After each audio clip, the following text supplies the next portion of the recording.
Qiyamah is a day of judgment.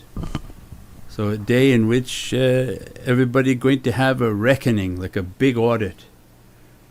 So you take your muhasabah and your accounting and wait until you enter the grave, and here we go, the accounting begins. Very real, very painful, very dangerous. That's why the shaykhs, they go into seclusion so that they understand the azab of the grave, the punishment of the grave.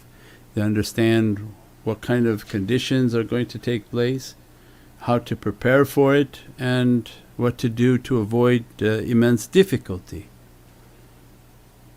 So Judgment Day begins the person who dies. As soon as they die and take their last breath, their judgment has begun, from the lesser azab to the greater azab.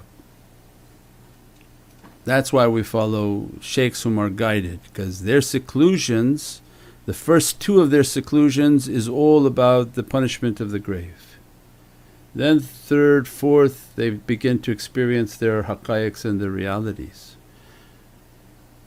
That's why then their meditation takes away from the days of the grave. Every time you sit and make your tafakkur, you're taking away from the 40 days that you have to go into the dirt. نوة الأربعين، نوة الاعتكاف، نوة الخلوة، السلوك والصيام، فهذا المجلس. Every time we recite that, Sultan al-Awliya Shaykh Abdul Faiz al-Daghestani Qaddasallahu Siru describe, every time you recite that at the beginning of your worshipness, I will count from the time of your 40 days.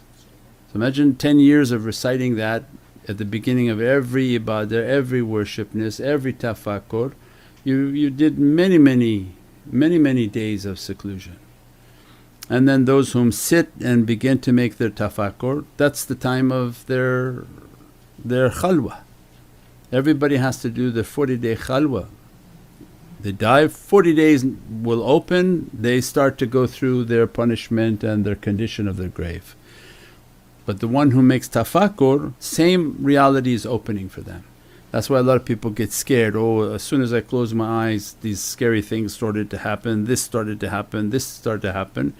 That's a condition of what would be your grave. So imagine if you can't get out of it and open your eyes and go have a tea, and you just look there for 40 days in that difficulty.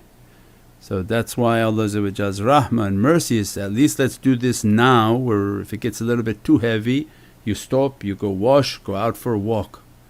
That it was something uncomfortable and not desirable, then you break and wash, clean, and then go back in and face your fate and face whatever demons are trying to affect you, inshaAllah.